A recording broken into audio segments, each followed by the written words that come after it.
Right, we're going to go live. It'll go to my HeartMind Alchemy page, and then I'm going to go over there and fix it. So hang on. This is very cool.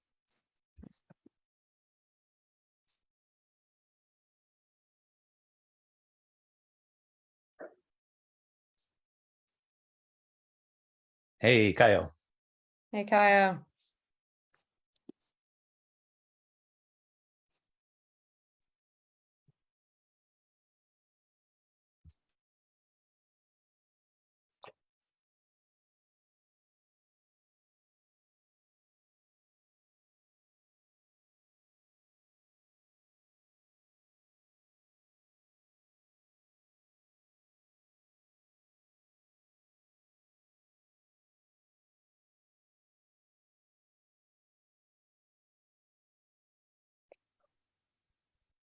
Sorry, I'm just still logging in. Mhm.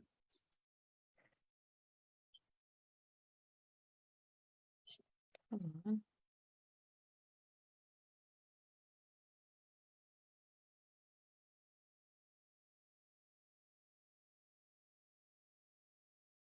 Now I'm getting a 6-digit authentication code.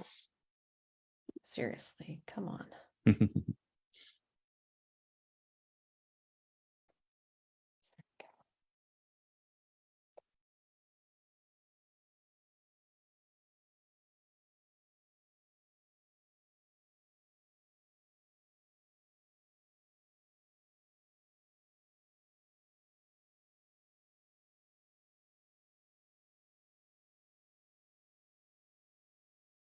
Hmm.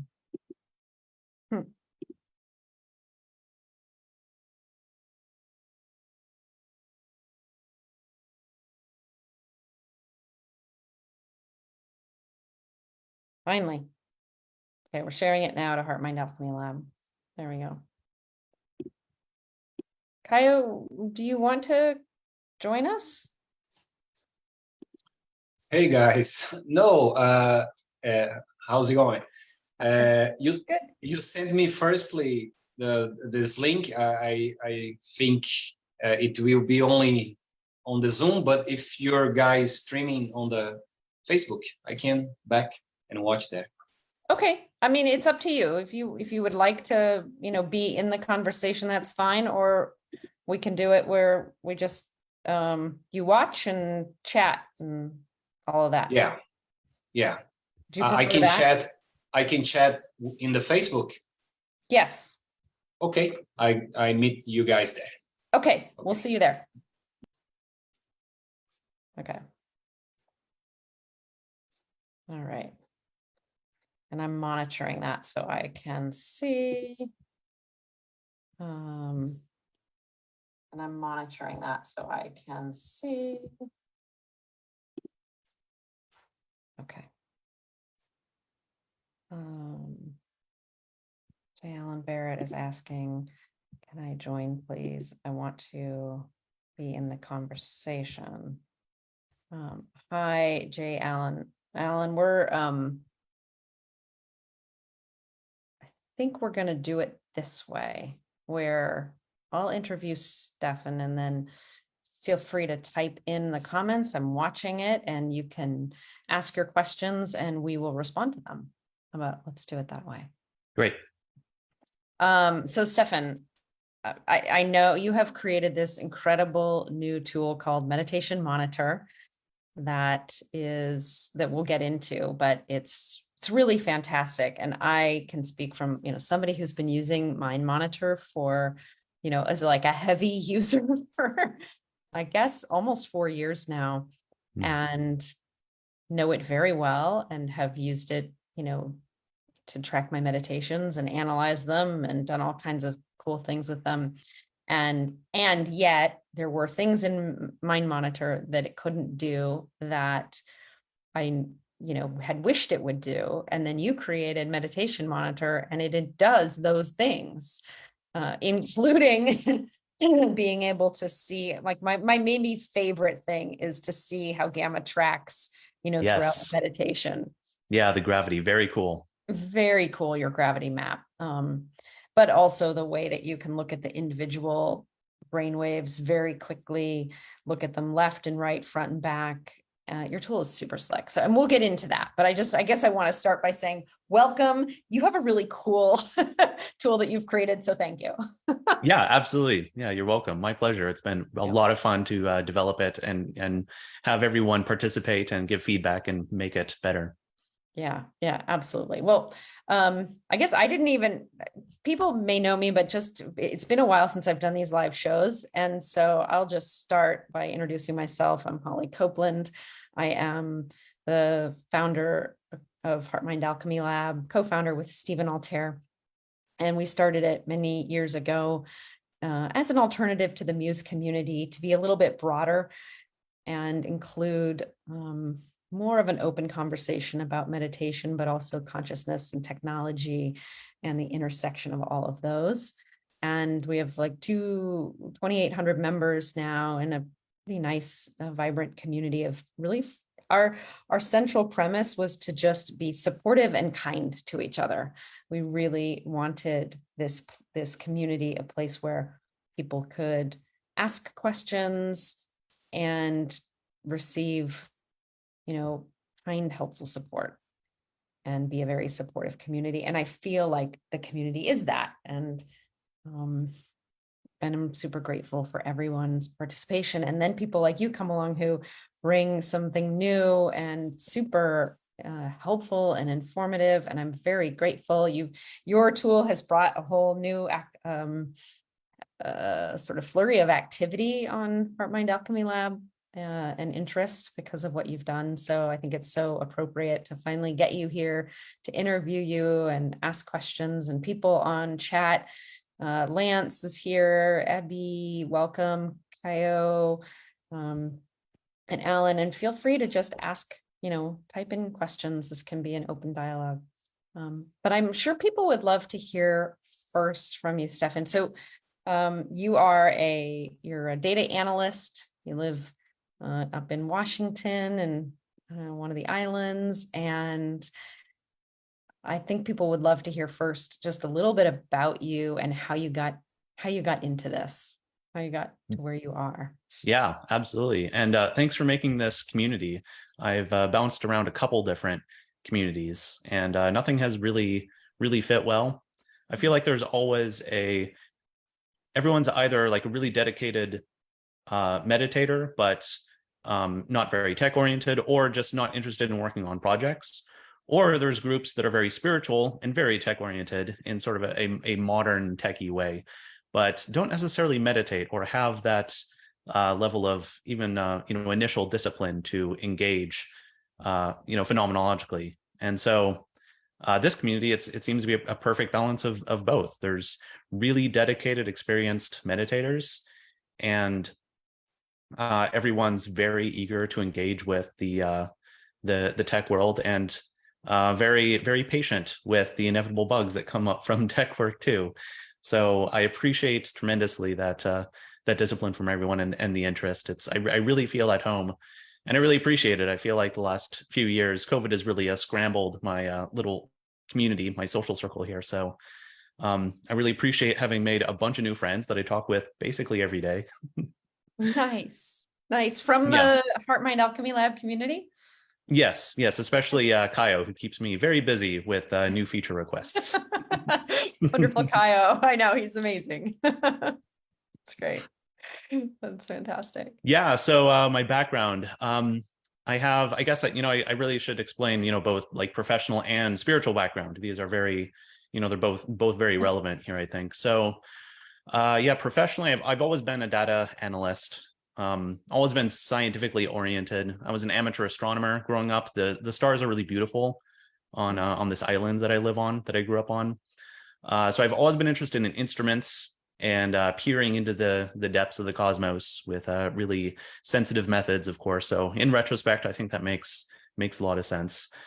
Went off to Evergreen State College, which is pretty famous for being very, very open to students doing what they want. I tried a more typical college education at an honors program, which was very, very heavy math, very heavy science, which was fine. But I definitely felt immediately like I needed to branch out and have a more, I guess, holistic perspective. So at Evergreen, I studied a whole bunch of different fields, just trying to get a sense. I've always had a sense that there was things to do, things that I needed to learn that I didn't know were available yet. So that was great. Focused mainly on chemistry. So after that, after college, I returned home and helped set up a small government program to measure pollution in the environment, which was a great post-college professional experience. We didn't find much, of course. The San Juan Islands are very clean, but it also gave me another excellent experience of being, a project manager, I suppose, and leading a team of people using instruments, analyzing data, presenting data. It was great. And then harkens back to the world that I came from ecology. Oh, nice. So, yeah, cool. Yeah. Are you monitoring air or water or? Yeah, water. There's stormwater runoff, which is the new cutting edge for looking for where pollution comes from. So waiting for it to rain and then going out very quickly with your sample bottles and collecting that runoff, which will probably have the highest levels. And we did find some, relatively high levels of nickel, which can affect salmon eggs, that kind of thing. Yeah. Okay. So then did that, and then what?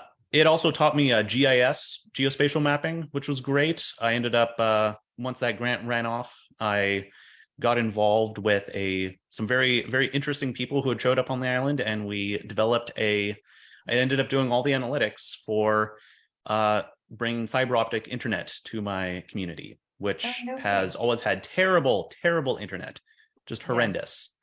And so that's what we're using now. We're using fiber optic internet. That's nice. I think I helped improve my community, and now I benefit from that. So that was wonderful. Yeah, and that's interesting. So GIS was my direct kind of my specialty. Oh, cool. So yeah. Oh, that is wonderful. That's still apparently there's affinity between tech people, meditation, and GIS. Hey, maps. Everyone likes a good map. There's nothing like a good map to explain complex things in a way that is engaging and interesting and accurate, Yeah, absolutely. Totally. Okay, so then what? Yeah, well, I ended up doing a lot more of that. T-Mobile brought me on to help run that same program nationwide for the home internet program, which was an adventure, I can tell you. That was a big league for sure.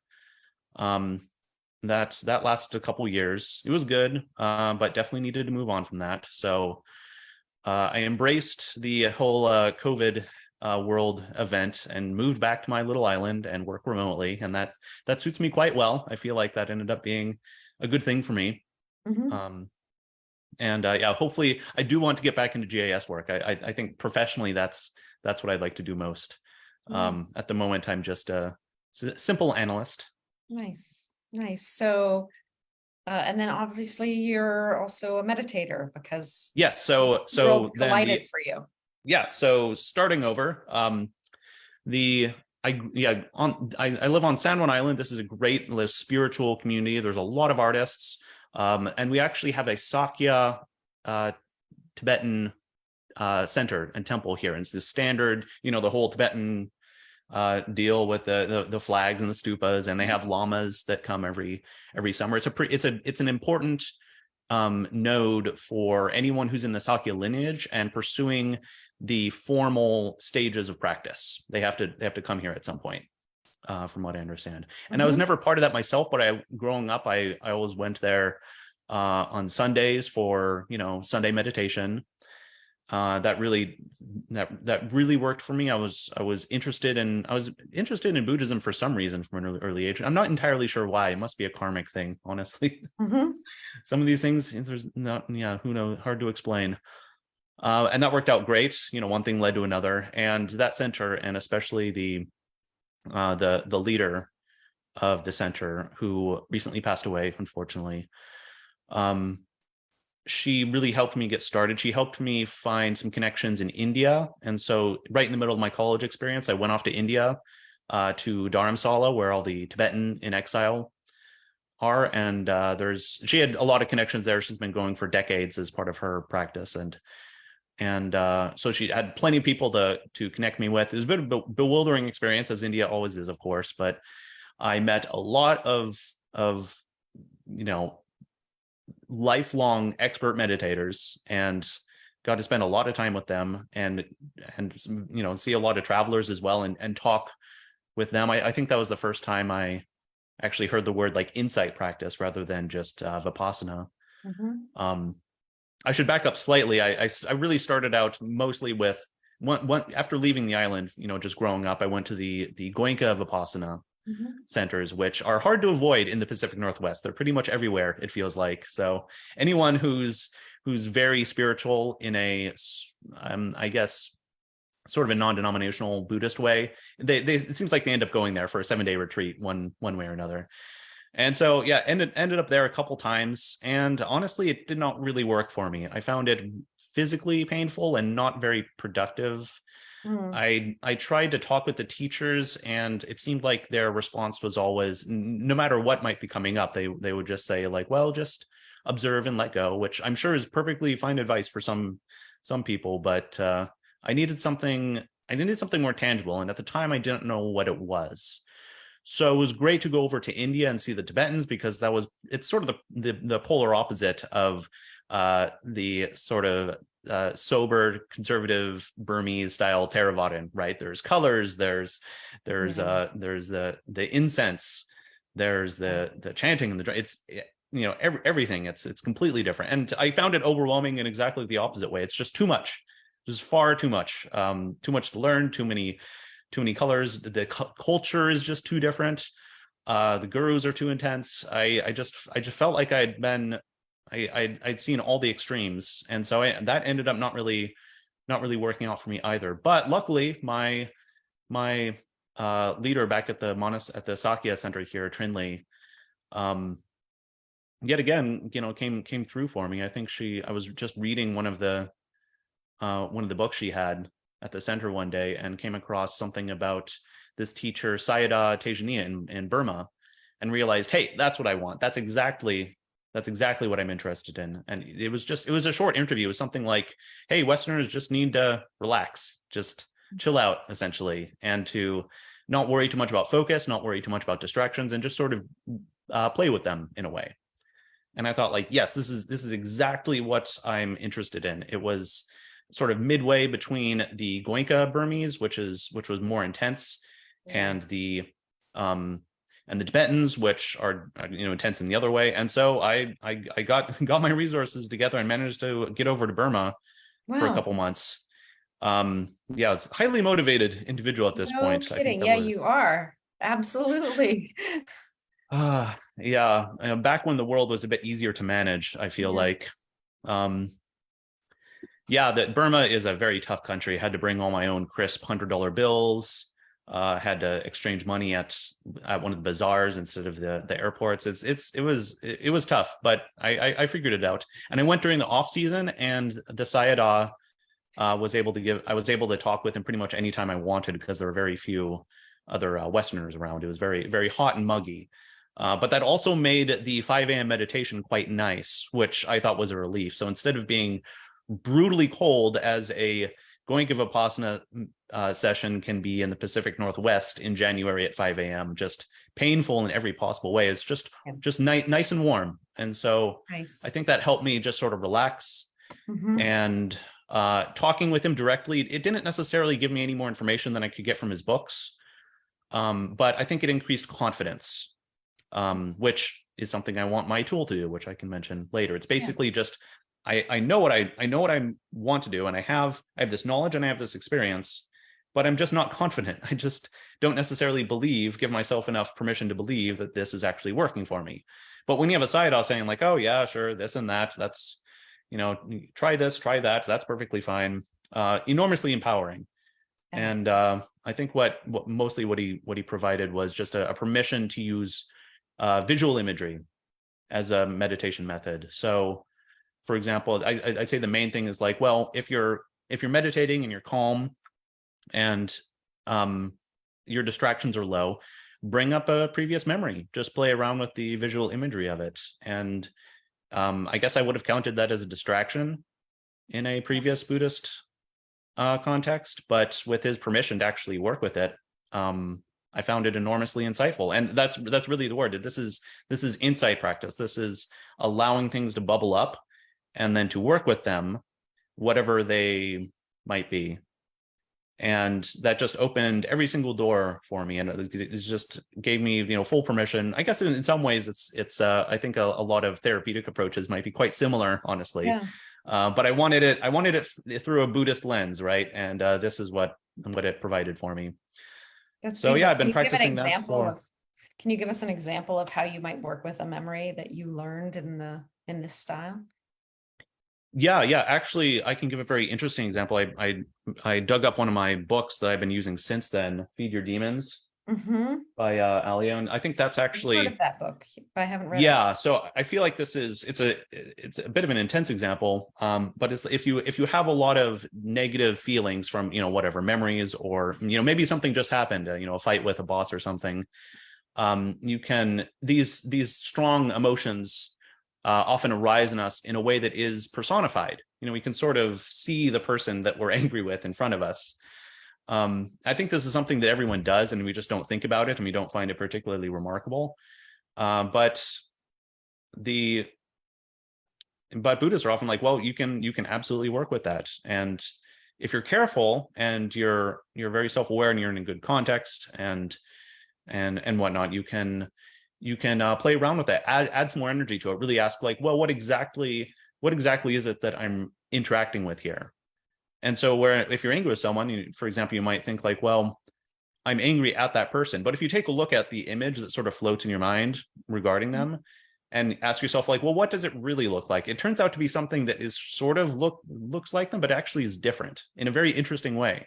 And so already you can get like a bit of a healthy separation from the emotion that isn't denying it. It's not pushing it away, but it's also not identifying with it. It's this really healthy distance. Which is actually more of a relationship, right? You're gaining a relationship with the emotion in a sense that's personified, which sort of opens up a lot of other. I think we all know what it means to have a relationship with something, and so when you think of it as a relationship instead of like something to focus on, then already you're in a different mindset and can engage with it better, and you can let it evolve. And as the imagery changes over time, as it naturally does, the emotion changes, and sure enough, you're not angry anymore. Something else is happening. Yeah, that's so interesting. You do just I work with people, and not to go down this rabbit hole, but just to say I work with my clients in a very similar way of creating a relationship which creates space around it, which gives you the space to bring in curiosity, what's here, all of that. So, yeah, I just wanted to comment on some of the comments that came through, including from Lance, who said that he uses GIS every day and has similar interests in astronomy. So, so that's cool. There's another GIS person. Azan had asked what the code is. Azan, so what we're doing is we're just actually all just here, and you can type in your questions. You can participate by typing in your questions in chat. So that's how we're handling that. Okay.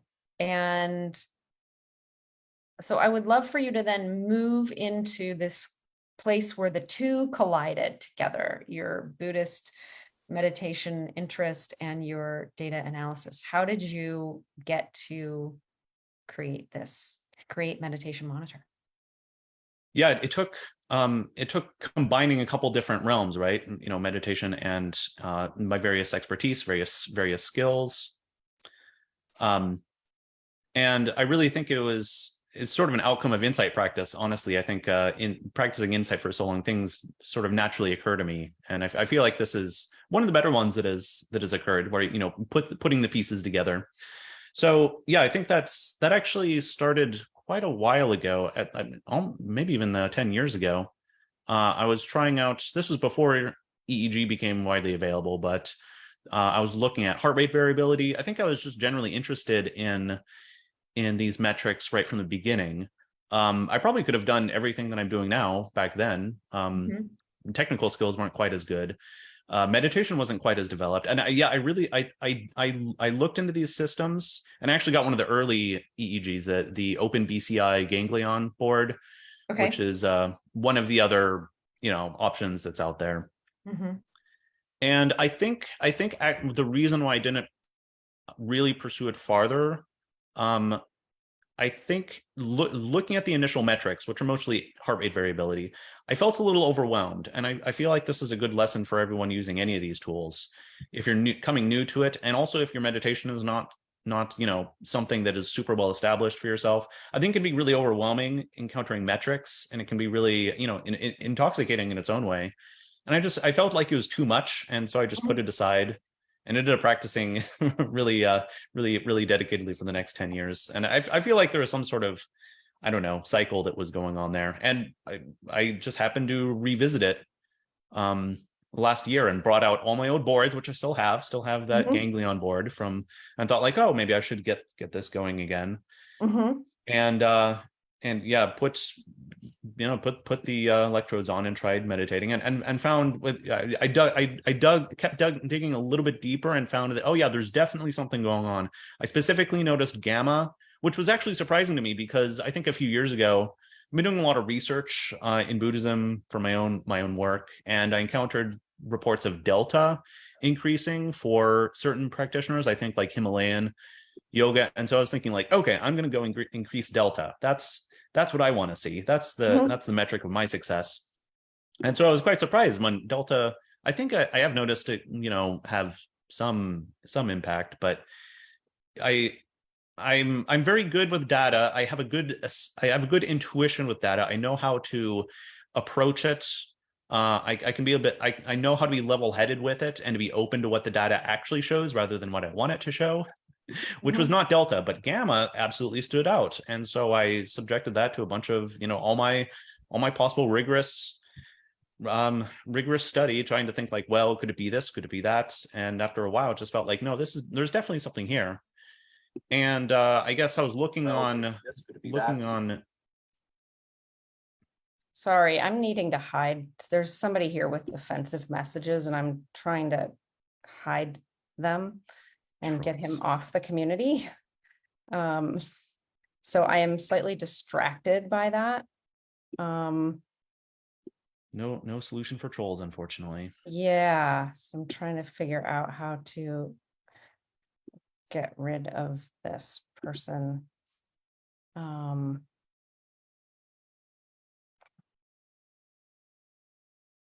Yeah.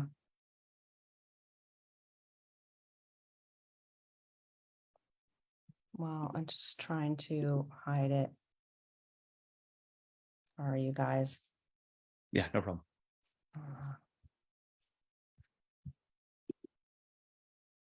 There should be a way in,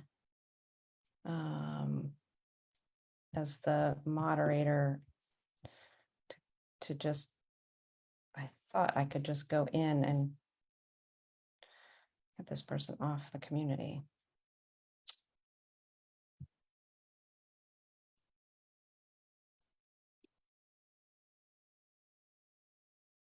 All right, well, as I tried to work on that, I would kindly ask this person who is posting not appropriate comments to please stop. It's not welcome. All right. And I'm hiding them, and it looks like so. All right. Let's see if we can continue here. Okay. Can you, because I was distracted, can you back up a little bit to just describing, you were describing delta, and can you just back up a little bit and start again? Yeah, I think anyone who tries to start using these meditation tools has an idea of what they want to see. I think that's pretty common. And I certainly did, based on what I had read. And I think it takes a lot of, you have to be very careful with that, and to recognize what your intentions are and what your expectations are. and well, as long as you can do that and you have the willingness to actually pursue what is happening, then I think a lot opens up from these these tools, if you're willing to let them tell you what is going on. Right. And so it was clear to me that things were happening and that was consistent and reliable. So my interest was starting to increase, and I wanted to find more. I wanted to find more communities who were working with it. And I think one thing led to another. I think I saw your interview with Cody on YouTube, which led me directly here. It was great to see everyone using these similar tools, and I didn't have a Muse at first, but everyone was very, very thoughtful and accepting, and recognized what I was doing, and so I really appreciated that. And I recognized that there's a way that the community likes to do things, right? Certain tools, certain methods of analysis, certain ways of describing it, all these things. And that took a while to get familiar with, but I knew immediately, I think from my professional background, that the smart thing to do is to find a way to make your work accessible to others. You can have the best analysis in the world, but if it's not accessible in the way that people want to access it, then it's useless, right? Yeah. Like we're all having a conversation in a certain language, and you kind of have to start to speak the language so we can all converse together, is the way I hear you describing it. Right. So I was very determined to do my work in a way that fit with the community, rather than trying to change the community's way of doing things. And I thought that the way that everyone was working with things here was great. I wasn't really aware of the Muse headset. I didn't take it seriously because it seemed like a sort of a toy-like item, but I thought, well, I might as well get it. And I was really impressed. I did my own tests. I found out that it was pretty much on par with my supposedly cutting edge open BCI board, and the tools that everyone was using, those made sense. So at first I just adapted what I was doing to have the same sort of charts, but then I realized, like, no, if you want to be in, you gotta be all in, you gotta use the same hardware and the same software. Yeah. And once I started using it, I pretty quickly realized that it was great, but there was some low-hanging fruit that was just waiting right there to be seen with just a little bit more analysis. Nothing against the Mind Monitor apps. I think the app is great. It does exactly what it needs to. I appreciate that you can export data from it. That's not guaranteed in this day and age. I think there's this one headset which requires a big subscription fee to just access raw data. Yeah, it's that's not necessarily normal. So the data was good, perfectly useful. But I realized that it was a bit rudimentary. And I think the first thing that I noticed is that the way everyone was posting the charts, the way that the software was working, it was averaging across each location, each electrode. Yeah. And I immediately realized that could be a problem. I mean, if you have gamma going up on one side, but it's going down another, those average out to the same value, and you wouldn't necessarily see any change if you're just looking at an average value across the entire scalp, right? This is why I always encourage people who are using Mind Monitor to post all 4 graphs. Like, it's just not that helpful to just post the one all bands graph. Exactly. And that's great. And then I realized, like, well, the data is moving a lot and it's a bit hard to see. So it would be more helpful to have a way to directly compare them. But of course, compare what with what? There's 5 different bands on 4 different channels. It's an enormous amount of data. And being a data analyst, you have to learn the ability to focus on only the data that's most useful. So I think this is where my own expertise as a meditator helped, because I was able to do work on myself and filter the data based on my own experience, versus like a scientific study, or even some startups which have the requirement of saying, like, well, here's our expert, we're going to record for this this day, and and then they're off, and then we'll have to work with that data. And it's just a bunch of coders who are using that one span of data that are working with. Well, that's that, you can miss a lot from that. You have to, it's an iterative process. You have to record, analyze, then, record in a different way, tweak it a bit, and so through this process, I realized that, okay, I think the best metric that, at least for myself and, hopefully for others, would be to divide the gamma on TP10 by the gamma on TP9. And that wasn't really a random choice. I've been reading a lot from Ian McGilchrist about the left and right hemisphere differences. Mm-hmm. And there's one sentence in that 2,000 page long book that mentions about higher gamma on the right hemisphere being associated with insight. So this was I'd already noticed a lot of gamma behavior through the Muse headset. And so I thought, like, well, this pieces are coming together for me. I do insight practice, at least that's what I call it. That's my understanding of it. And I'm pretty certain that's what it is. And so I would hope that gamma would increase on TP on the right hemisphere versus the left. And it does. It seemed to be very consistent. At least myself, I noticed that ratio. So that's the main chart that I made for everyone, the main one that pops up. And you can, at least myself, I could see a very clear progression upwards. And luckily, everyone else was game to try something new. I really appreciate that. I think everyone was very confused, which is perfectly understandable. Believe me, I was too. I spent months trying to develop this. Right, this is. It took me just as long to go through this process. It didn't just fully appear to me either.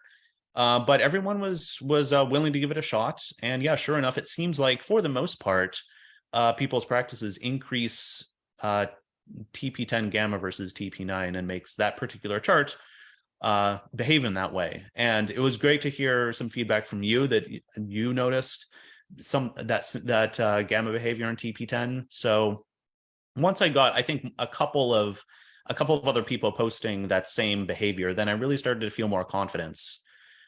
There's really no way to know if these tools are useful for everyone or just for you. Like, is a particular dynamic more about an individual person, or how much does the behavior I see apply to me or other people? If you see what I'm trying to say, that's the big question.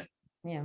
I mean, I do. And I think, then pairing that with the literature. So, if you look at the study by Lee et al. That has the review of neuro oscillations across, EEG devices or different types of meditation.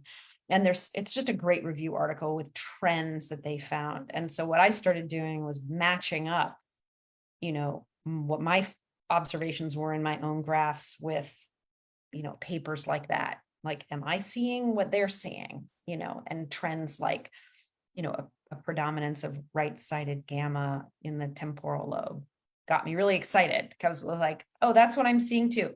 Cool. Because I just wanted to comment on something that you said earlier that I really found with why I kept doing this, was that Muse helped to make my meditations not so much of a black box. Like, I feel like there's insight happening, but then when you can look at the data and see a change or a shift in your brain, and then that correlates with something in a paper, now you've got this constellation of information that seems to validate, what is going on in your, experience of meditation, which is very hard to describe and quantify, actually, Yes, absolutely. It takes dedicated practice for one, and then you have to notice things inside yourself. And then it takes seeing things on these tools that are behaving in a certain way and know, like, okay, that only happens in these situations. So I know it's important. And then to, really dig into the research and find some confirmation of that from the people who do know how to do all the statistics right. This is extremely important. And I think, right. I think for, we're all on the cutting edge of this, which I hope is a big change to Buddhism and meditation in general. But for the moment, I think we do have to be we do have to be careful in that way, where we have to make sure that our introspection is right, that our tools are working, and that the science actually does back it up, and to trust it when it does, and to also notice when there's conflicting information there too. Yeah, absolutely. Yes to all of that. And I think, you know, there can be a tendency, you spoke about this a little bit earlier on with these tools, that the danger is the striving to achieve something, striving to achieve right-sided gamma, which is counter to what meditation is, that we're actually in a state of non-trying. So that sets up a, you know, kind of a no-win situation. So I think always have to take this with some lightheartedness and understanding that this is, you know, we're bringing observation and like to me, I just practice mindful curiosity. Like, isn't that interesting? Okay, you know, and try to hold it lightly in mindful curiosity. And play. Yeah, that is the approach. Yeah, we have to have a playful approach to this. That is the absolutely right way to approach this, I believe. But it's hard. You know, we live in a culture that is very left-brained. We are all familiar with making lines go up, whether it's like our stock prices, or I just got this rowing machine. You can see it right there, which it's a rowing machine with an app that does, you know, it shows your progress, fitness progress. And, you know, that line is supposed to go up, and, you know, and that does actually work with fitness. You know, muscles, they get larger, you get more, you know, that's a fairly reasonable expectation, right? And so we're all programmed for this, thinking like, okay, I'm familiar with having these metrics, I want to make this one go up now too.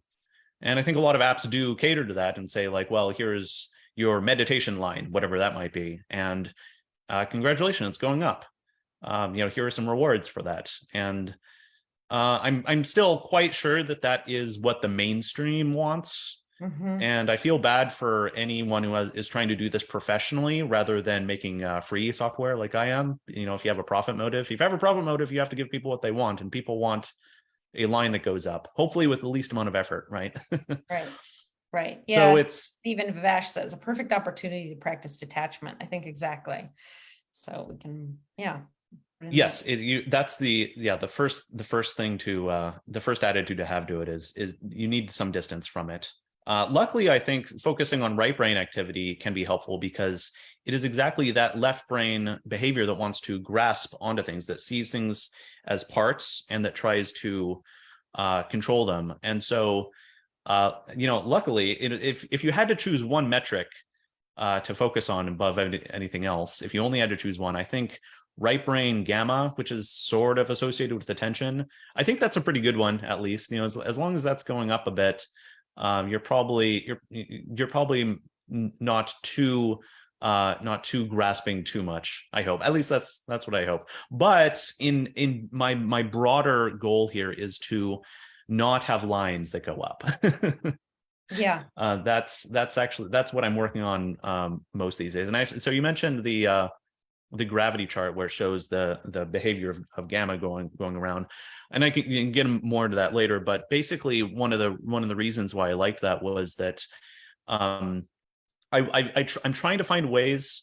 Once it became clear that in some cases these ratios, gamma ratios, were useful and reliable ways to indicate. In some cases, I realized like, well, I want to short circuit the habit of trying to make certain lines go up. I don't think it's helpful, especially for people who are practicing different types of meditation. Like if you're doing jhana work, which is highly focused, I don't think that TP10 gamma ratio is going to behave in the same way. And that doesn't mean that you're not meditating. It means you're meditating in a completely different way, not my way, but in a different way, right? So yes, I think that's a very good point. And I've even had some counter trends to the right-sided gamma, you know, that I might even talk about. But I also think like increased theta, increased alpha are also signs of meditation. So I want to just put a plug in for both of those, because I found, you know, pretty significant shifts in theta power over time meditating.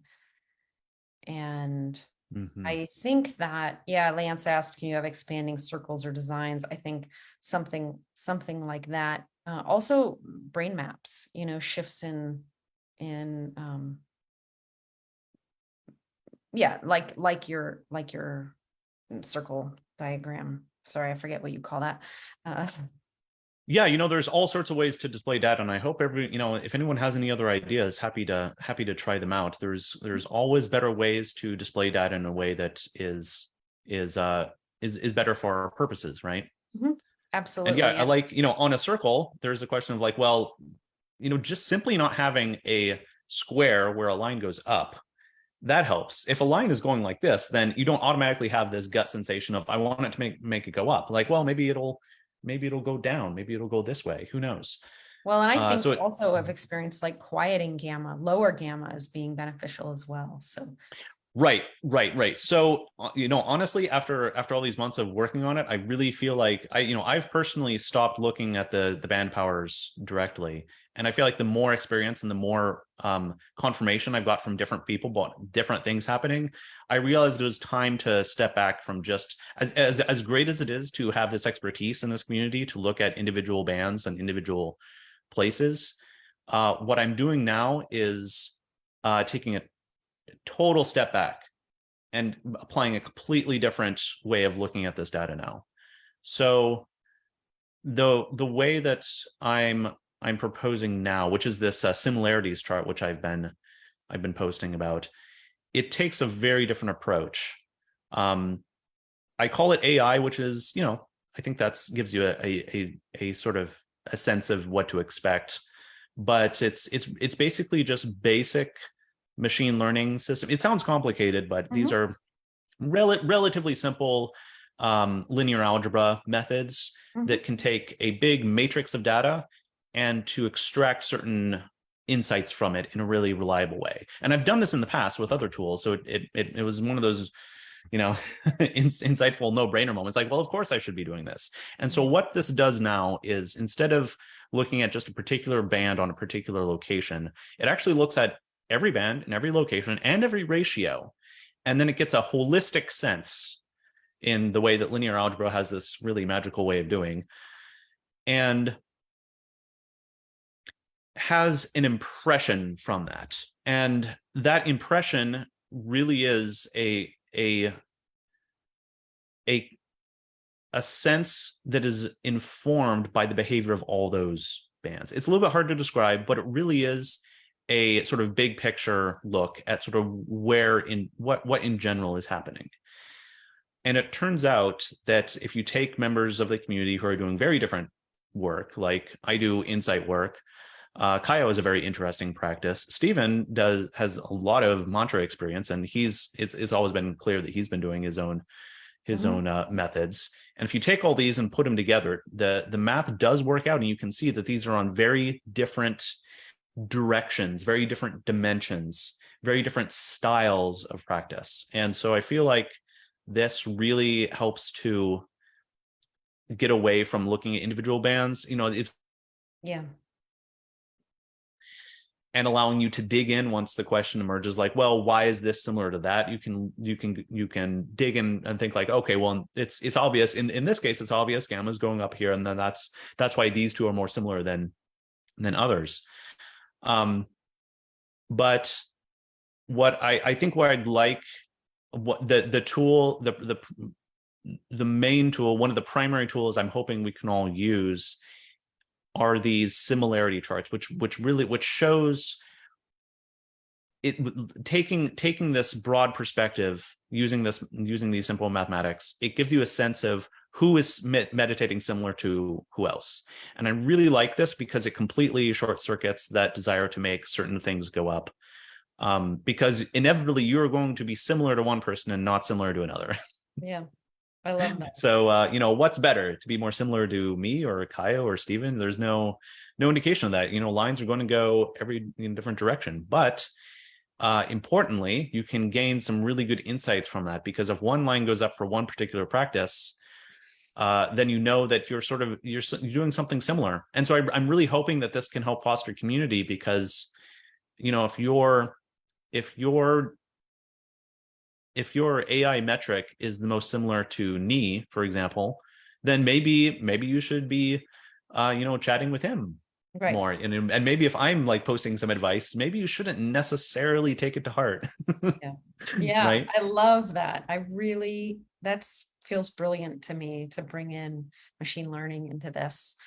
And when I left my job as a GIS analyst and scientist, I was using machine learning and analyzing mule deer migration corridors. So I have a intimate knowledge of that from that work.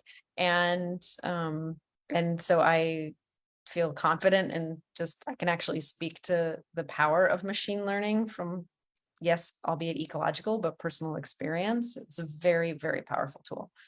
And so hats off to you to think about applying it to this instead. That's very cool. Relatively simple, but I did have to think of it. It's like, oh, an EEG unit is a vector. Of course it's a vector. Totally. That's so cool. And yeah, I think a lot of us have encountered this. I know Lance has mentioned he's used PCA, principal component analysis, in the past. It's something that, professionals who are in fields that work with data often do. These are well understood tools, and that's why I'm using them.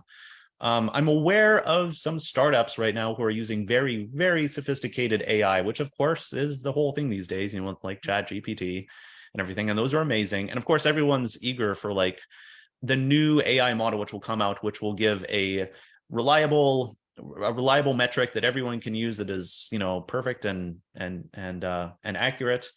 And Godspeed to them if they can, hire the top neuroscientists and the top machine learning experts and figure something out. But there's definitely something to be said for using tried and true methods that anyone can understand with a little digging.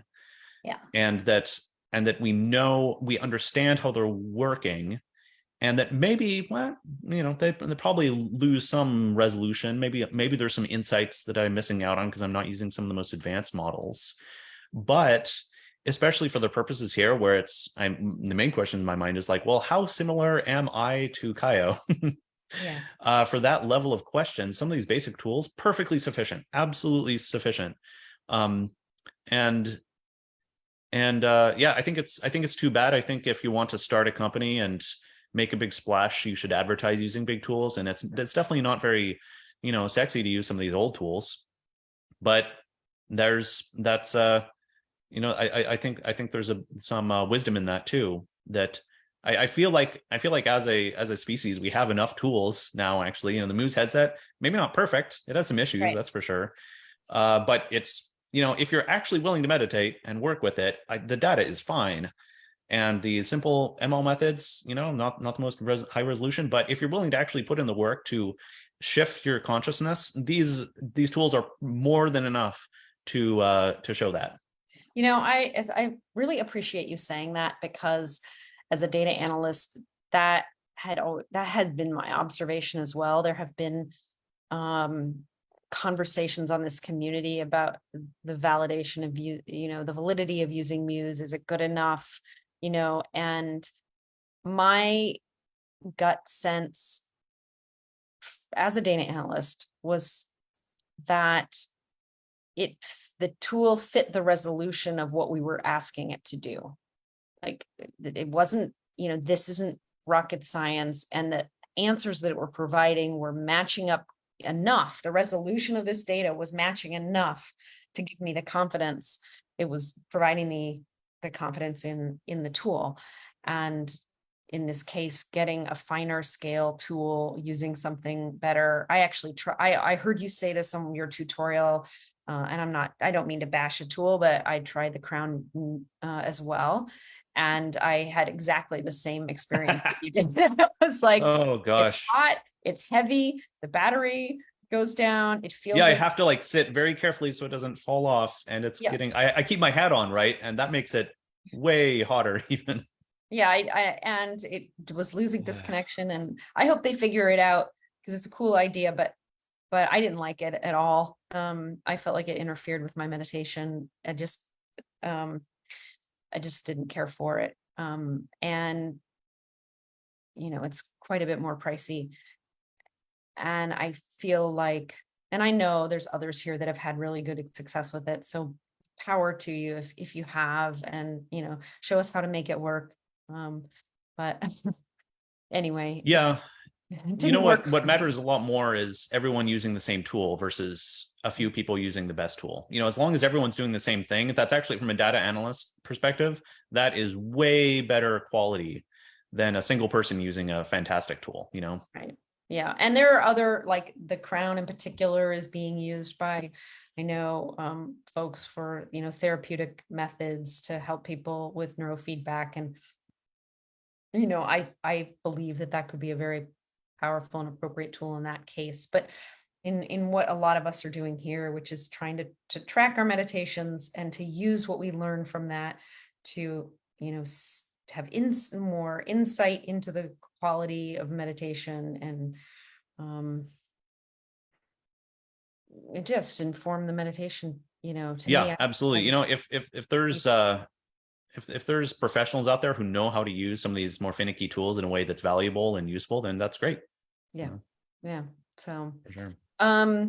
I would love, do you want me to share my screen and just show a meditation that I've done? So Yeah. for people, Let's do it. Dive in. Cool.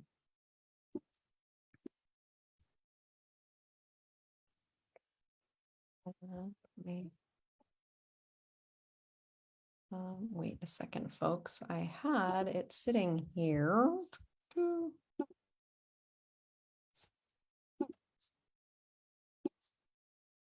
Okay.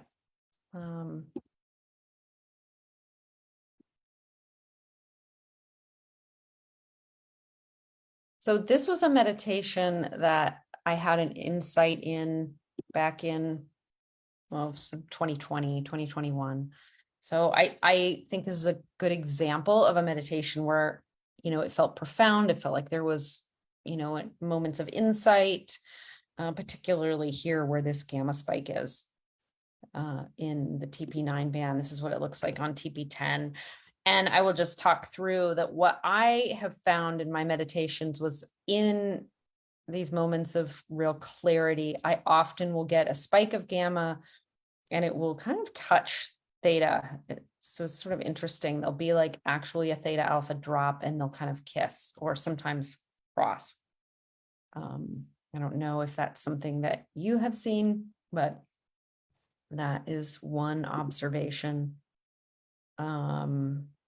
Here you'll see actually that gamma also goes up in this same place on AF7, also goes up, but even way significantly on AF8.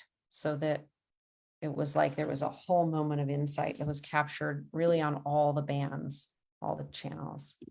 Yeah, it's interesting that that gamma behavior is on all channels. And actually reminds me most of Kaio. I was just going to say Kaio has this too. Yep. Yeah, we can use our own AIs, right, to Right. look at this data and get a sense of what's going on, right? Do you want to click the relative button at the bottom there? Yeah. Yeah, I want to encourage everyone to use this. I think Nia and I have decided that this is definitely the most useful. Relative shows how much it's changed since the beginning. So you can see how at the beginning there, everything is around 0. Yeah. Because it hasn't changed since you started a second ago. Yeah. And it looks like from here, which definitely, it actually looks more like Kaio's perspective now. This helps to drag this out. So it looks like gamma and beta are both increasing over time from where they started, where everything else decreases. So that's very helpful to see. That's interesting. Okay. And that's on AF8. Let's click through these bands a little bit. Mm-hmm. So I wonder though, it's pretty sensitive to where it started. Look at that. It looks like you can actually drag on the bottom that little gray handle above save PNG. If you drag that a bit, it'll start at a new point, which can be helpful. So if we want to like start there instead. Yeah, especially because they'll like look at their app and they'll click record and then they'll put it down and shuffle a bit and Yes. Okay, great. Perfect. I just learned something on that. Yes. So then TP10, you can see, okay. Overall, there's this increase in activity, except that what I pointed out, which is in that moment of insight, it's like theta and alpha drop and gamma increases. Super. Yeah, that makes it more clear. Yeah, the Muse is a bit funny that the gamma levels are pretty low. I noticed on my ganglion that the gamma is actually much higher. It could be a hardware thing. I think they have a limitation, a hardware limitation. Yeah, I think that would be the case. So it's a bit, if you just look at the absolute, that's just, gamma is always on the bottom, but this helps it be a bit more fair. It's just how much did it change versus where did it start out as? Yeah, exactly. Interesting. There. And then you can see here this front and back. So this is gamma in the back and in the front. And that's because we've got gamma selected here, right? If I did theta, and see theta left and back. And this is something that I consistently found was that theta overall, as I meditated longer, would go up in the back. And that there's studies that seem to bear that out, that that's something that seems to happen with meditation in particular. It's like, it feels like that, I don't know, deepening, opening sensation to me. Yeah, that makes sense. The front back ratio, there's a little bit of question about what exactly the right values are, like what is more back than front, but the shape is correct, at least. Yeah. Because they're different types of electrodes. If you look on the Muse, it's there's like the rubber and the metal on the front, that type of thing.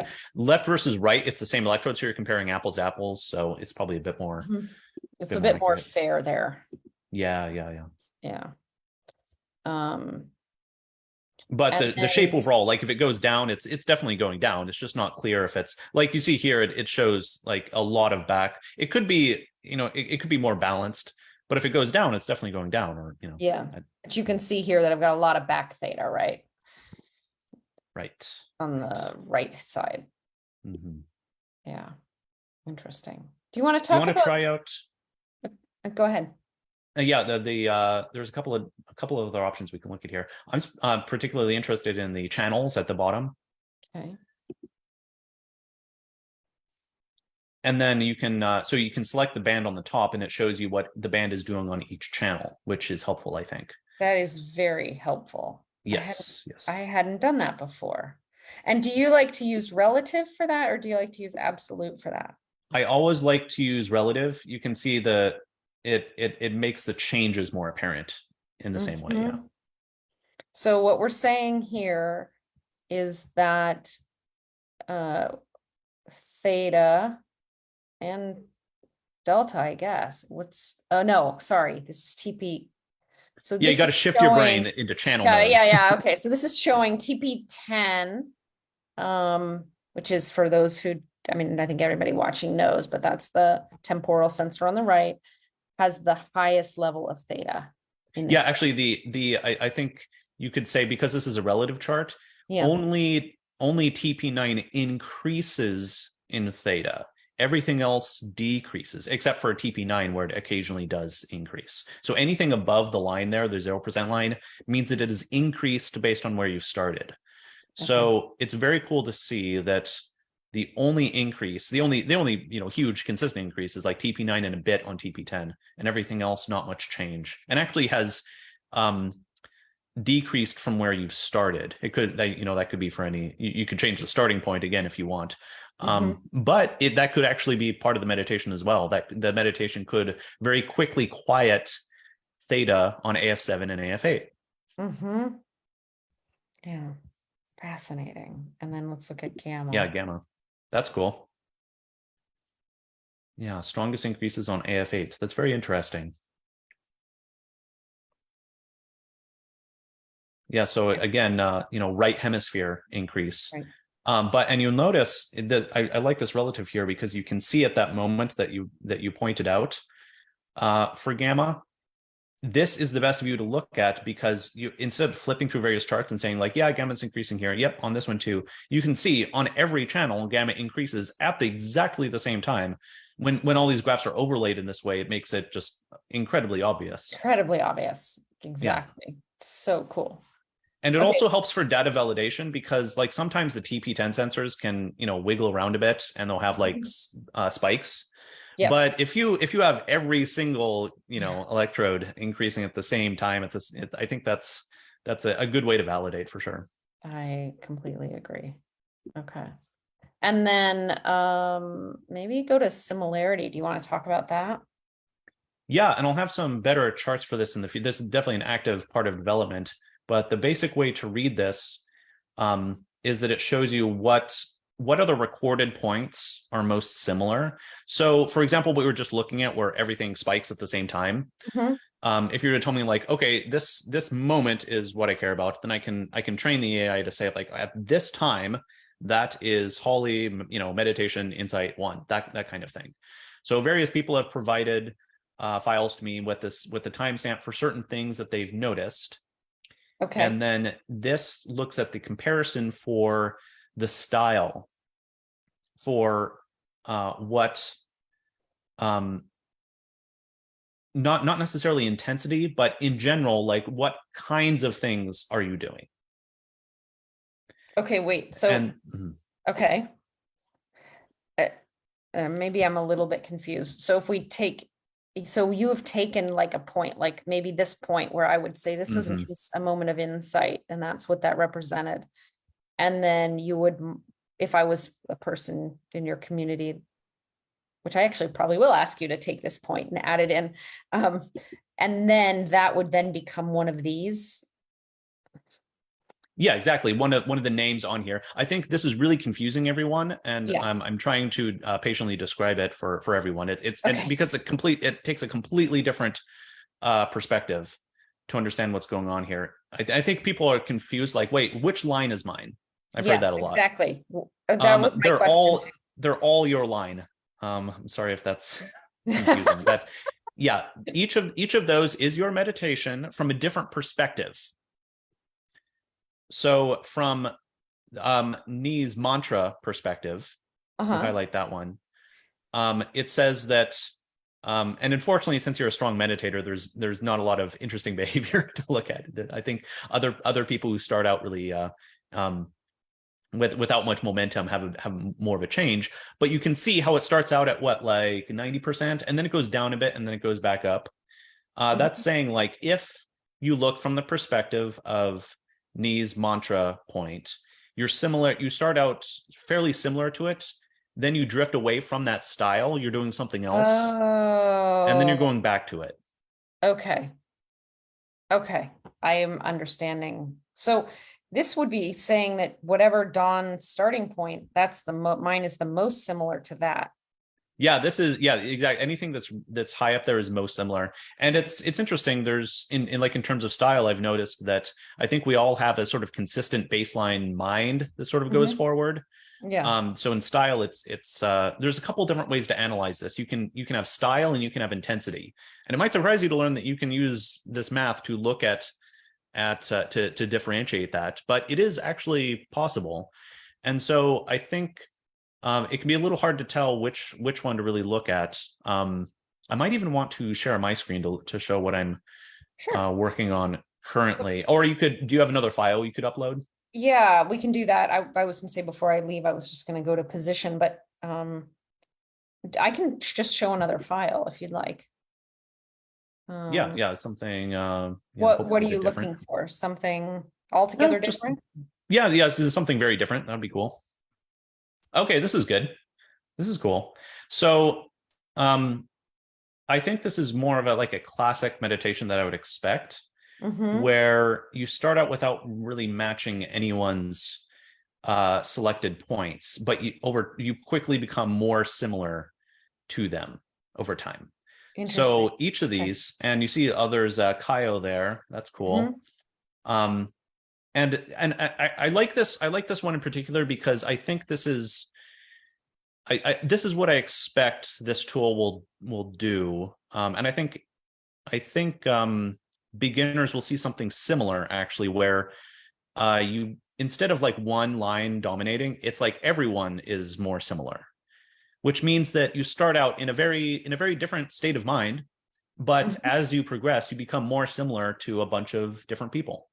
That's cool. The Yeah. implications of that are very cool. So I'm just going to look at let's just look at let's see. There's the alpha on that. There's theta on this meditation. I think something must be wrong with AF7 there. That doesn't. Oh, that's probably throwing off the model. Yeah. It probably is. Let me grab a different one then. You know, that's why it's important to have the to be able to dive into the data, because you always have to validate. There might never be a Okay, this one a looks at foolproof least way. clean. Cool. Okay, so let's look at the similarity on that. Interesting. Yeah, you're very consistently strong, which is what I expect. You can try out some of the example files at the top from the drop-down menu. Yeah, choose my insight one. So you can see now, once you are able to provide a point for yourself, you're going to match yourself the most, Right. naturally. And so that, I think that's one of the ways this tool could be helpful. There may not be a way to, I'm honestly not sure. There may not be a way to have a consistent point for everyone, but it could be very personalized, so that especially beginners, once they recognize that something is happening, can add a point like, okay, this is something that I value. This is a valuable experience that I have had. I don't care what the books are saying. This was good for me. Yeah. And you can mark a point there, and then you can come back to the chart and say like, oh, sure enough, it increased, increased in this point. And I think that's great, especially when you feel like your meditation wasn't going very well, and you bring up the charts, and sure enough, you're not matching very many people, but you got closer. Yeah. You got closer. And so that makes it clear, like, okay, well, maybe I didn't have the best experience, but I was absolutely going in the right direction. I wasn't wasting my time. And I start out better than I was at the beginning. Right. Yeah. Yeah. I mean, I think and keeping in mind that, there's also the non-attainment. So, to remember, I always love what Kevin Shaninger always says, which is, there are no bad meditations. There's no such thing. Exactly. Well, I'm hoping that that's where the personalization can come. And I'm hoping that we can have enough different styles on here that there's always something going on. Right. Yeah. That would be cool. I think it's possible. Yeah. Yeah. Oh, excuse me. It's getting late. A long day. Anything else that you want to show? I was going to show the position. Yeah, let's look at that. I want to make sure everyone understands. I think this is my other favorite chart. Yeah. So the way to look at this is, think of it sort of like you're looking down on the top of your head. So I could even like draw a little nose on the front at the top there, and ears on the left and right, just to make it clear. But it's not exactly like where in the brain gamma is happening, because gamma happens everywhere, right? Right. But I have come across some studies, which is what inspired this, where you try to find the balance of where it's strongest. And so it could be in many different places, but in general, the balance will sort of be, you can imagine like a ball rolling on a table. Yeah. And the balance will shift towards the back rear. Yeah. Now that could be from, variety of different things. And, imagine that you have a incredible gamma event and it just goes crazy on all channels, right? Well, where would you expect that to show up on this?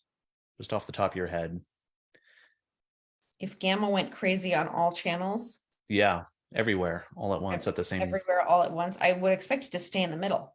Yeah, it would stay in the middle. So that might actually not be very interesting, even though the event is probably quite intense, right? Yeah. So you have to look at this. You have to understand where this is coming from. You can click that show heat map button at the bottom there, and that can help to explain. So each one of those is an example at like every 10 seconds or so. And the more red it is, the stronger that particular band is. So in this case, it looks like, well, sure enough, the gamma is strong on TP10 because that's where it is. And I see this myself. It's only red, and you can see how it becomes more red, which is very cool to see. I'm not getting Uh, just because if I'm not getting it, maybe other people don't. Can you explain this heat map in a little more detail? Yeah, so you can just sort of focus on that first circle. Okay. There's 10 of them. Just focus on and you see 4 bluish dots. Blue is low gamma or whatever band you're on, and red is high. So what that circle is saying is that each one and each of those are the electrodes on the Muse. So you see the So here was AF7. AF7, AF8, TP9, Yep. TP10. Got it. Yep. Okay. And I could shift them slightly forward because the TP sensors are not exactly in the back, but that's I get it now. All of a sudden I get it. yeah, it sort of pops So into place people now. That's see good. that this is a single event, like period of time in the meditation, and these are the 4 bands. And then as The 4 channels on a single the 4 band. You have to, channels. 4 channels. And then as we move forward in time, here at the end of the meditation, gamma was highest on the TP10 sensor. Yeah. There, because it's red. Yeah. Yeah. And this can be helpful if, for example, like imagine that that 3 of them were red and 1 of them was blue. That might change where the position is, even though you're thinking like, well, this says that I'm strongest in TP10, but I'm usually strongest on the front. And you can look at this and say like, oh, okay, well, you are strong on the front. You're just also strong elsewhere, which changes the balance.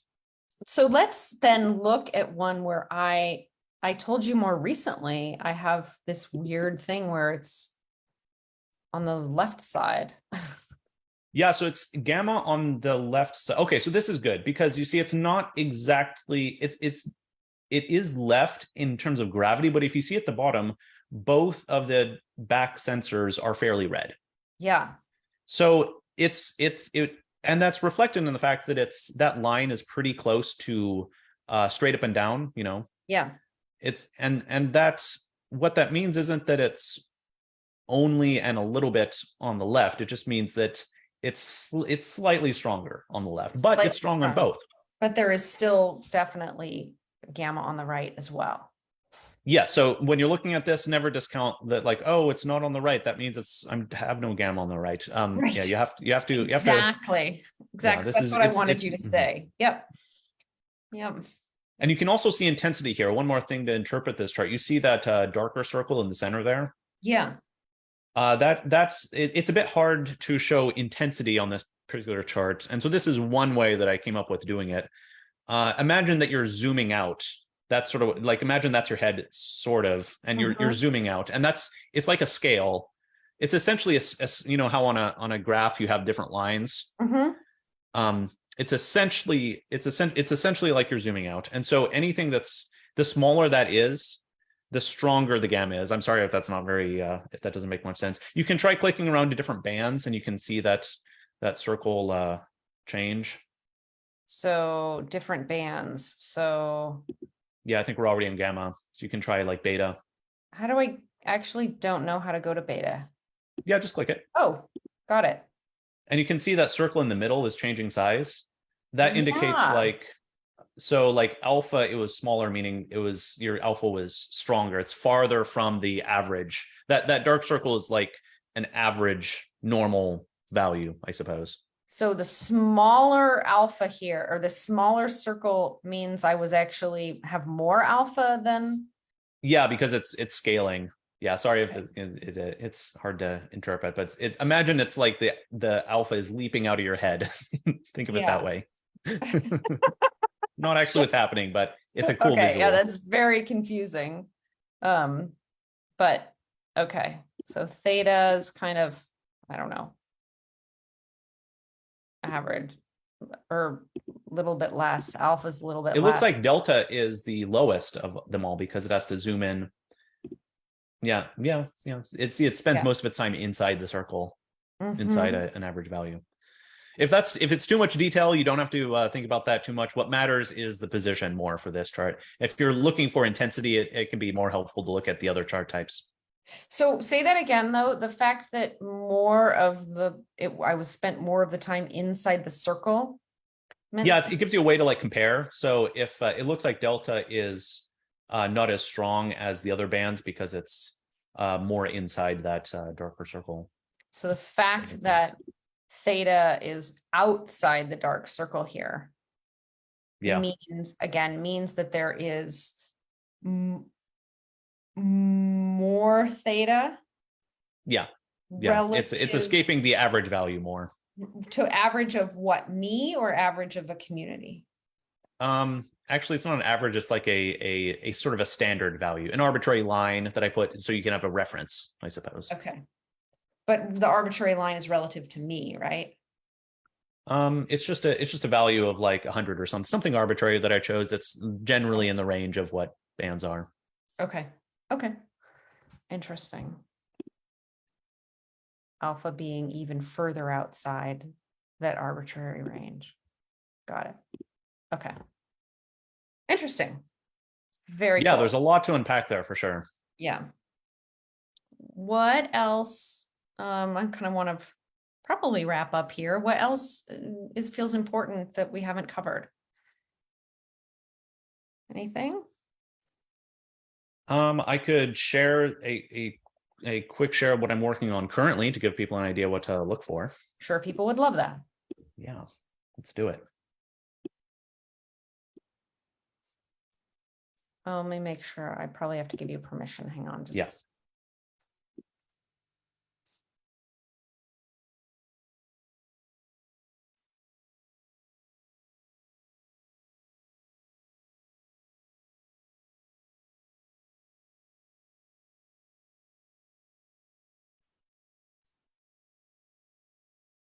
All right, so here's new generation of website. Working very hard on it. Whoa. Very fancy for sure.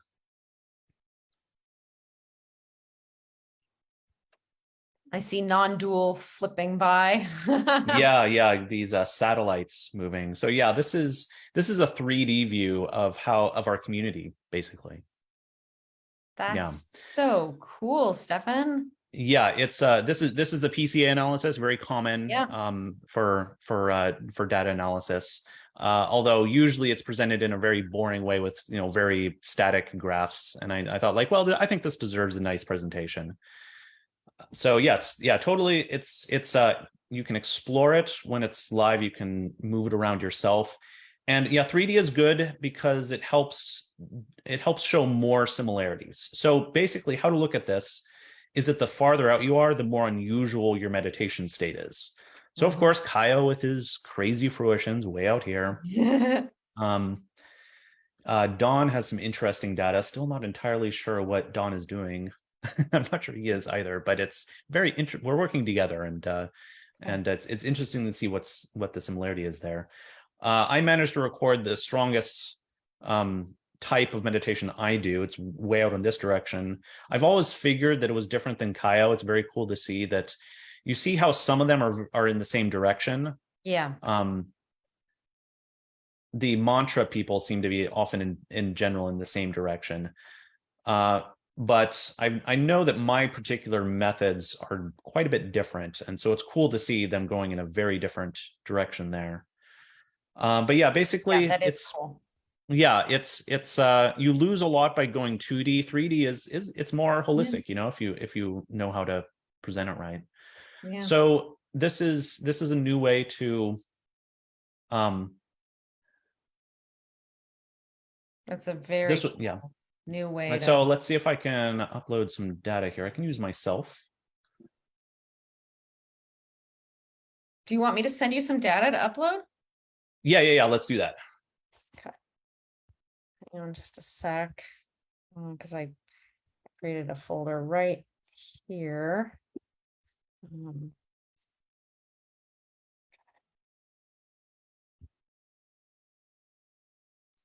see if I can just pop it in an email to you really quick.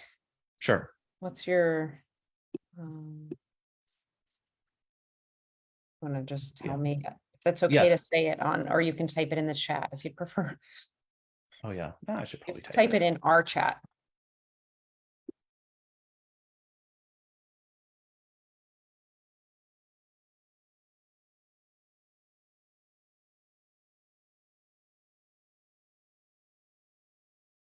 The Zoom chat, that is. Let's see here.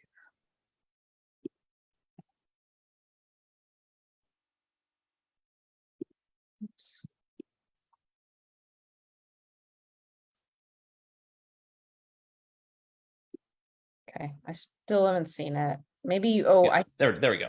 Okay. Great. Hang on just a sec. It'll be right to you. Sure.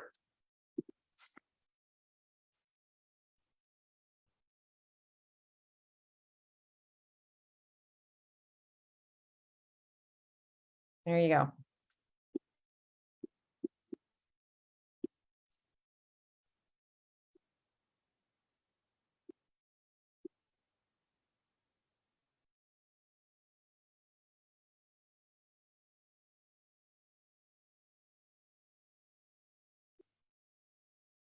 Got it.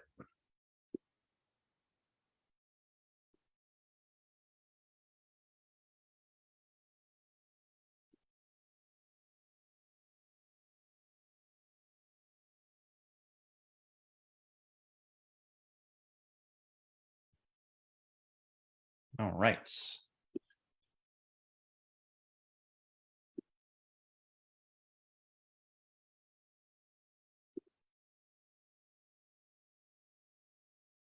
Cool. Yeah, this is some great data. So this is what it looks like when you upload your own user data. The gray circles are moments in your own meditation. Oh, wow. Interesting. And you can see a lot of cool variability here, which is good to see. Yeah. So the way to interpret this is that it tries to find what's most similar. Now you can, it looks like,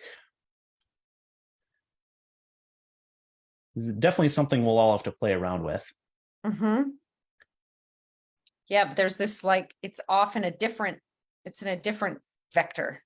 Yes, which indicates to me that you have perhaps a unique meditation style going on here. And I can actually add, this is more average.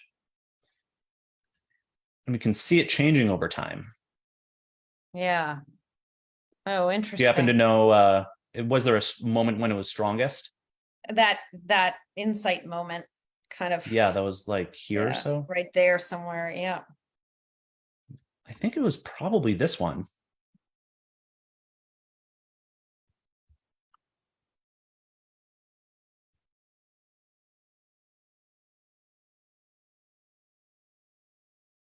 And then that gets interesting. Yeah, so that helps calibrate so you can see where in the community you're similar to, and anything that's sort of in the same angle is the same style. So I have this friend Parks who practices a lot of mantra. That looks fairly similar. Interesting. And let's see here.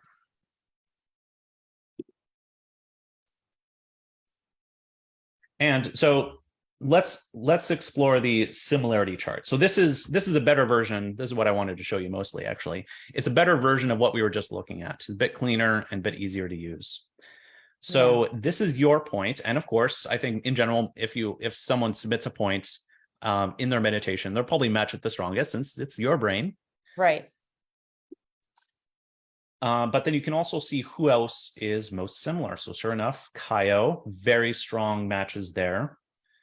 Ni, and it's interesting how they both behave in the same way. So even though Kaio and Ni practice something very different, in a sense, you can say that what would be the right way to say this?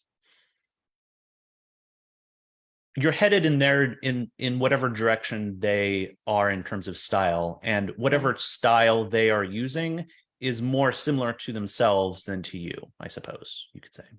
Yeah. And whatever happened here was a moment that was farthest from whatever, meditation style that you decide to flag. Very interesting. If we look at every single person, of course, this data gets pretty a little bit crazy, of course, but Yes. Yeah, in general, quite strong. I'm seeing what I see from a lot of beginner students is that this will show a general increase.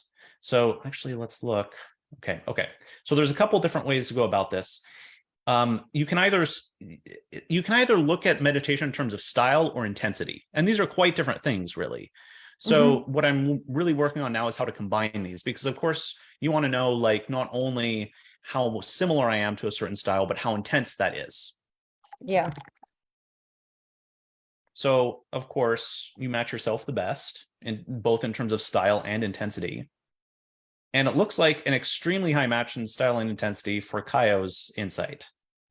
And everyone else, not nearly the same level of match, except at the very end for Ni, which is interesting. And is this looking at the whole meditation, not just that one Yes. moment, right? Yeah, there's a time at the bottom. Yeah. So it's over time. You start out very similar to yourself and very similar to Kaio, and have this moment where they're both, just as we were expecting, right? Yeah. Where it Well, looked like, we well, were if you have noted, jamming. right? We were noting that. Yeah.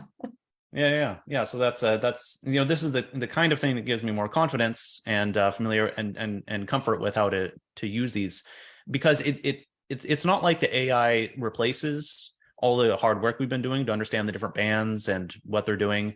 It's that it supplements it and sort of gives you a nice flash that can help you get a sense that can definitely enrich. And if you want to ask why, like why are you most similar to Kyle? Well, then you can dive into the bands and look and see, like, okay, well, that it should make sense when you dive into it. It should be like, oh, well, I could have noticed that if I had spent 10 hours looking at it, right? Right. Totally. I just want to pipe in on some of the comments here that I was noticing. So Evie's on and talking about and Steve and Vivash also, it's a challenging chart. We're going to need 3D VR. And VR would actually be pretty cool. Right? Yeah, it's a lot to get used to. And the Evie says 3D, next step 4D. And then Evie made a comment, I'd love for this similar graph to have big categories like Vipassana, Dzogchen, Mudra, so have the styles as part of, I agree, as the with Evie, that how cool would that be to be able to see if I'm doing a insight style, what am I most similar to? And I think that's what you're trying to get at with with Kaio and his insight fruition. Yeah, it's interesting. It also, I'm very curious to see if the categories that we come up with are meaningful. And it does seem like mantra is pretty similar. I do notice here, like, so here's Kaio insight, and then here's my insight. They're not super similar. Yeah.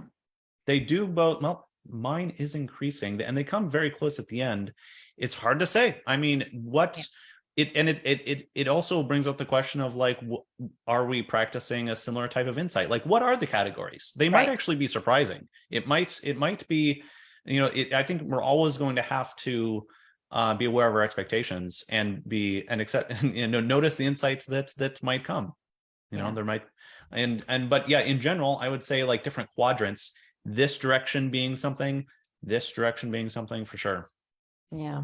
Possibilities are endless. Yes, Evie, I agree with you. Definitely. You probably agree as well. Well, this has been so much fun and insightful to go over this. I'm in awe and deep and gratitude for what you've come up with. I know everyone in the community is. It's, like I said, it's so cool to see how this tool has revitalized a conversation in the community. So that's been really fun to see, for sure. Yeah, extremely exciting. It's definitely my favorite project that I'm working on now. I feel like it could have good benefit. And it's always going to be free. I'm determined for this. I feel like this is something that we all, it's such basic tools. Yeah. And so important.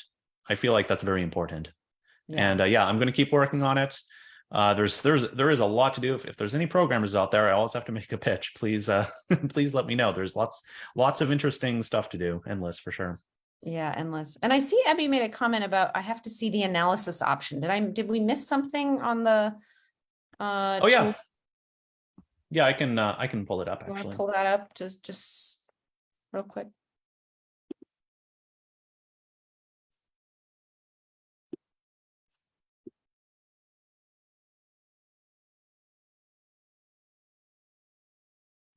Yeah, so on the similarity chart,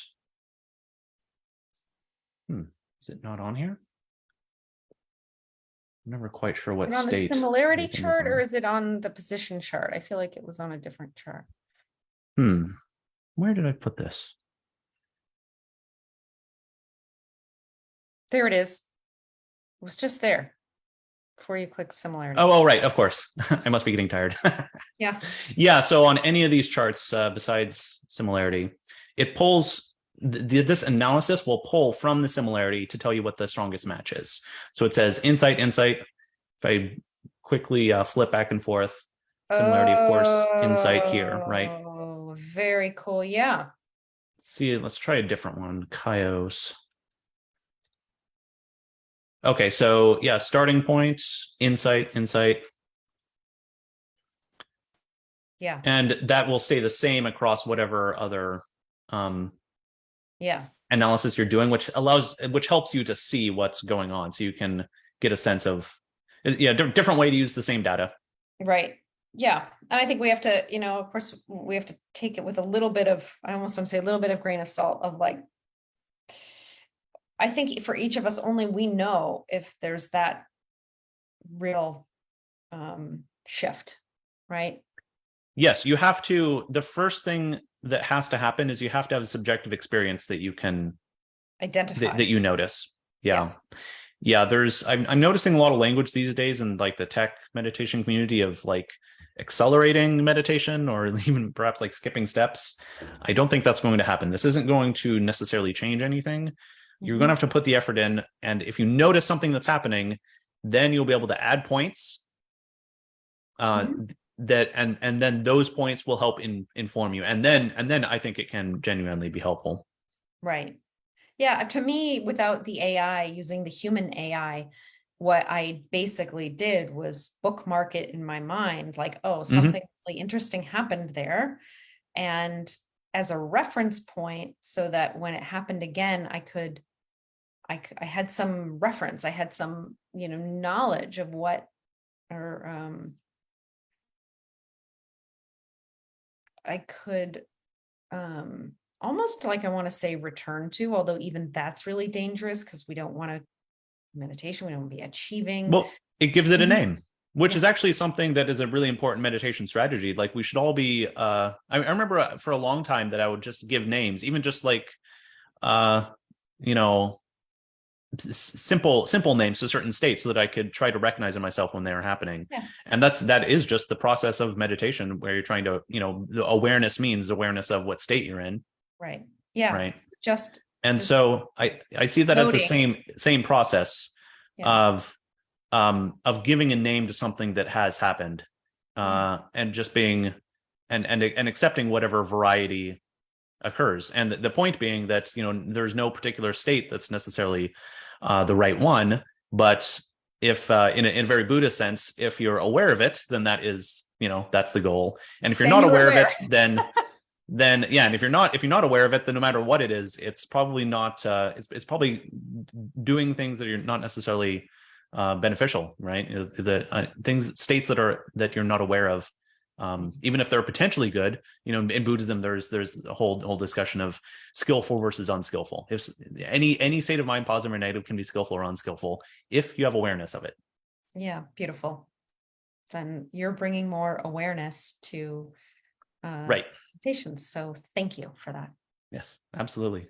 And this has been so much fun. I really have. Yeah, this has been great. Loved going through this with you and finally connecting. So, and thank you everybody who was online and asking questions, and really appreciate that. People were saying that it was freezing up. My apologies, folks, if it is. I hope it's not. But if it is, hopefully it's back and the recording will be there and available. So, all right, I'm gonna sign off. Stefan, you stay on so we can just say goodbye, but I'm gonna stop the live stream. And thank you everybody so much for being here, and keep commenting, keep participating, and let's find a way to do more of these in the coming weeks and months. And I'd love to have you back. Sounds great. Thanks everyone. Yeah.